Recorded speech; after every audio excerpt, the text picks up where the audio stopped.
the acid reaches him, he will have a face like mine. Hey everyone, today on 66 Horror Flix we're going to get into it about one of my all-time favorite movies, The Abominable Dr. Phibes. In The Abominable Dr. Phibes, Vincent Price plays Anton Phibes, a 1920s era composer whose beautiful wife died tragically on the operating table. Rushing back for the operation, Phibes' car crashed off a mountain and he was thought dead, but it turns out he was just horribly burned and rendered mute by the accident. For 4 years now, Phibes has plotted his revenge against the doctors and nurse who he blames for his wife's death. And now, with the help of his beautiful assistant Volnavia, he sets about killing each of his victims in different and ingenious ways, each inspired by one of the plagues visited upon Egypt by the Israelites. This is one of my top 5 favorite Vincent Price films. Okay, it might be in the top 3.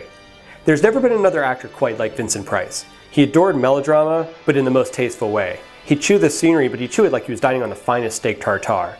He could deliver the most ludicrous dialogue and make it sound like poetry. And Abominable Dr. Phibes plays to every strength this legendary actor had. I wanted to change things up a bit, so I'm going to forgo my normal brilliant film analysis and just do a list. Because everyone likes lists. The internet told me everybody likes lists. That's why this entire show is basically one big list of 66 of my favorite horror films. But this list is going to be about the awesome parts of Abominable Dr. Phibes, and in keeping with the film's plague themes, it's only going to have 10 things on it. Number 1. The film starts out with a musical number. I mean, that was considerate.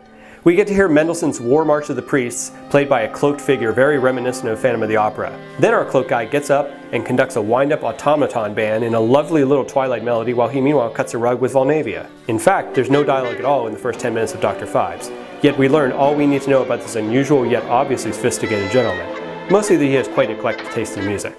They won't all go this long, I promise. Number 2. Is it just me or are those bats totally adorable? I mean, look at their little noses. They're like puppies with wings, and okay, wait, I guess not. My number 3 thing is the film's decadent 1920s setting.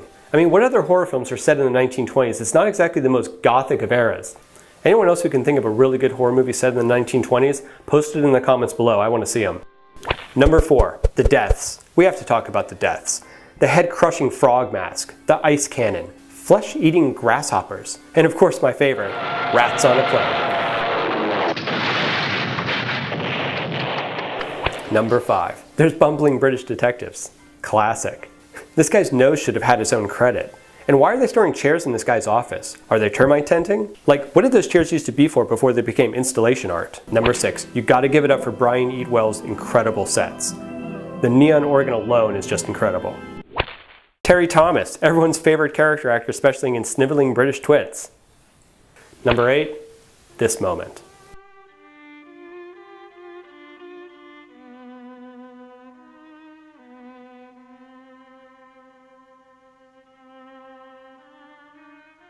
Number 9. I just dig how Phibes goes to the effort of making these incredible sculptures of his victims and then melts them down with a blowtorch once he's killed their subjects. And really you have to admire the care Dr. Phibes takes in each of his revenge fantasies. The attention to little details. It's like they say, if something's worth doing, it's worth doing right.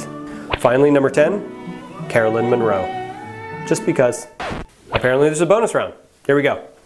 Vincent Price's first dialogue doesn't come until 34 minutes into the film.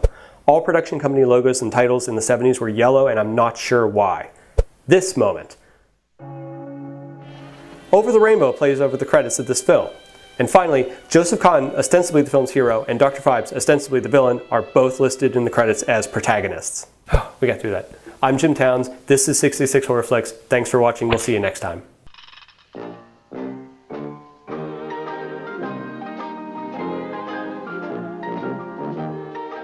It's a damn strange business, Tom.